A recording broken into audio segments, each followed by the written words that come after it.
Well, all right, guys, welcome back here today at the Keag House. We got a beer review. I made this beer last month.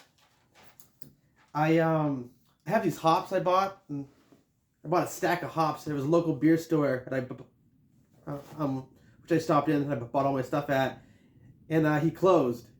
And I was like, well, shit, I'm gonna hop in and buy all these fucking hops up. So I bought about like 3.5 pounds of hops off them, and it was all these crazy ones like a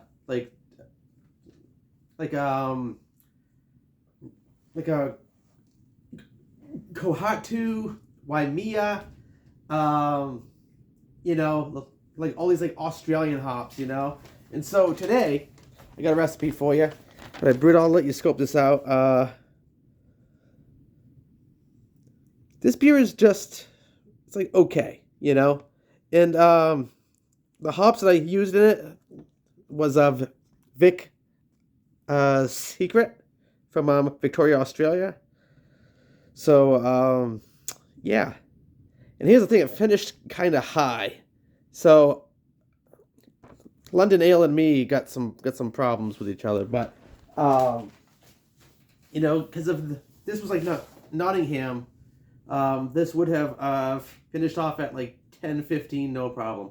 So, that's what you get, spicing it up and that kind of thing. So, the sun is shining right in my face. The hot Australian sun is shining through this main snowy blizzard that we got going on. So, let's pop this beer and kind of check it out, and let you check out the pour here.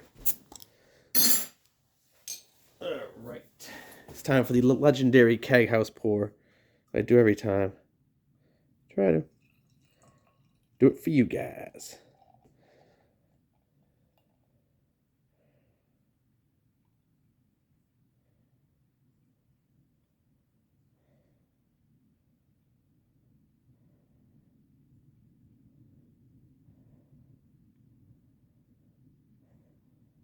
So there we go.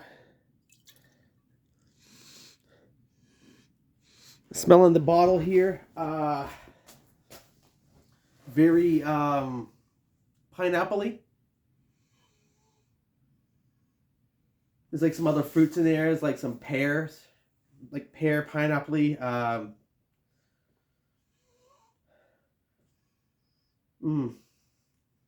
Melon, like maybe like honeydews.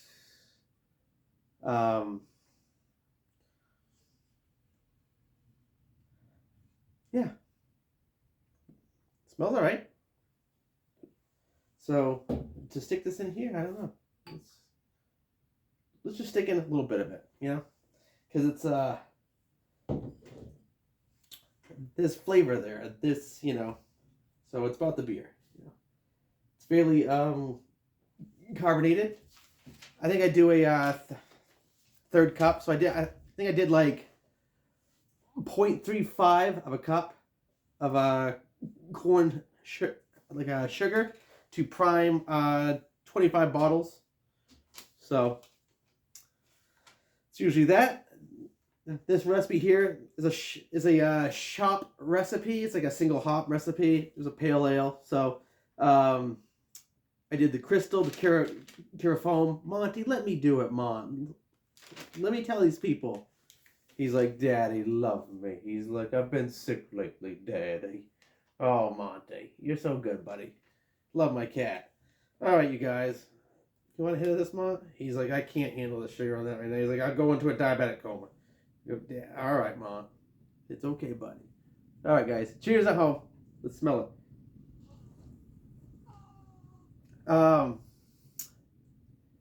I can smell the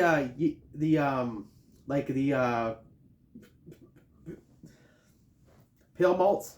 It's very like a sugary pale malt because of the liquid malt extract that I used. If this was actual grain, it would be a little more cleaner smelling. I think more hops. I think would stick out more, but not bad. Smells all right. Kind of sugary, kind of fruity. So, what do you think, Mon? He says, I agree, Daddy. I agree with that review. All right. Mm.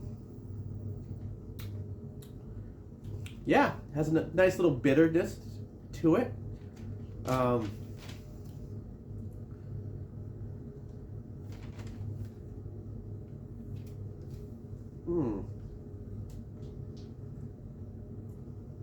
Yeah, kind of a sweet beer in a way. It is a little sweet, but it's got that bitter though too, in the back.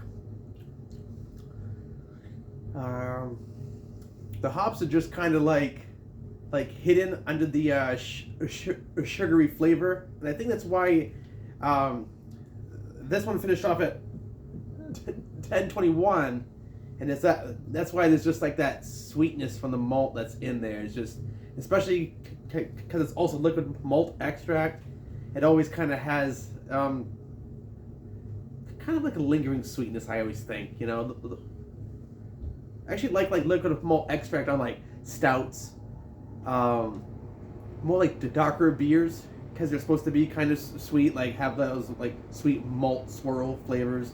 So if I have to use liquid malt extract, it's mostly on like a dark beer. But I had to, because my beer store is closed, and you know, it's either that or like me, like I'm at the store grinding on the squeaky grinder that they have, like the squeakiest grinder ever.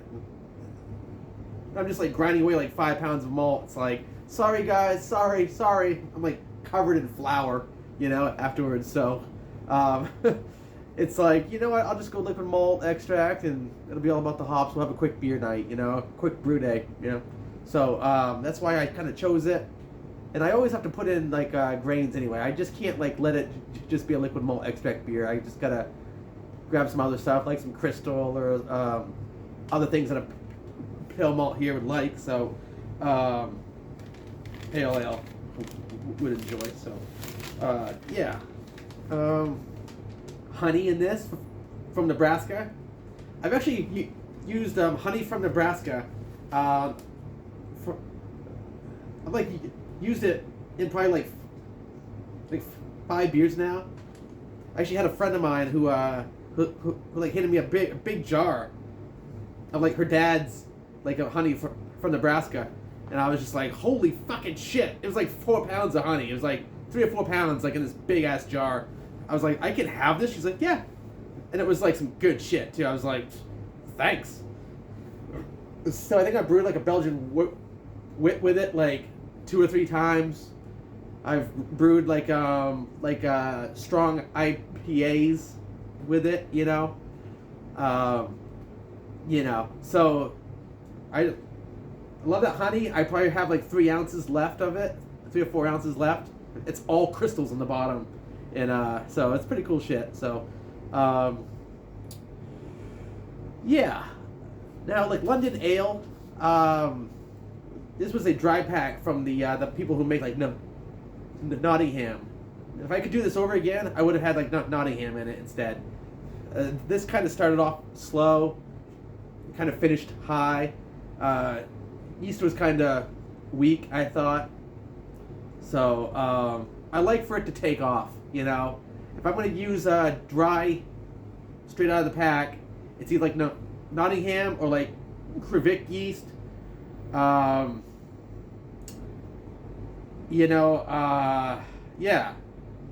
So, yeah.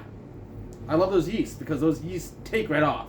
And that's what I think it's all about, is like, once you have chilled your beer, the goal now is to get it fermenting as fast as possible. To absolutely preserve flavor. And if it starts off slow like that, I know if it starts off slow, there's still a level of CO2 on the beer that gets created, small amount, small atmosphere, but I don't want a small atmosphere. I want it to take off quick and start producing fast because I want to preserve that flavor. So, yeah, I think I know who I like now for dry packs, you know? I just do. So, yeah, let's stop talking. Let's have another swig.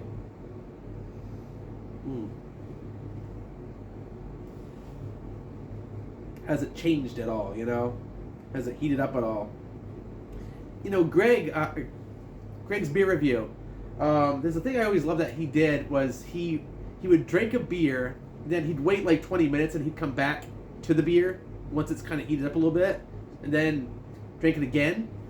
I think that's so smart, because that's what these beers do. Is they are constantly developing. At the end of a really awesome, pale ale or something, it should be pretty tropical and fruity, because it just heats up. It just starts letting off these esters. So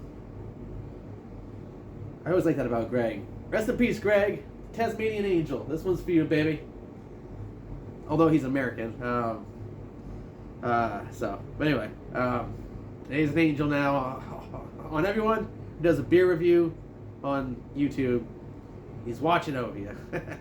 Anyway, Monterey, I don't know if he's slipped into like a diabetic coma or something, but no, he's sleeping. I love my boy so much. He's been through a lot this month. Ay, Monty, what are we gonna do, bud?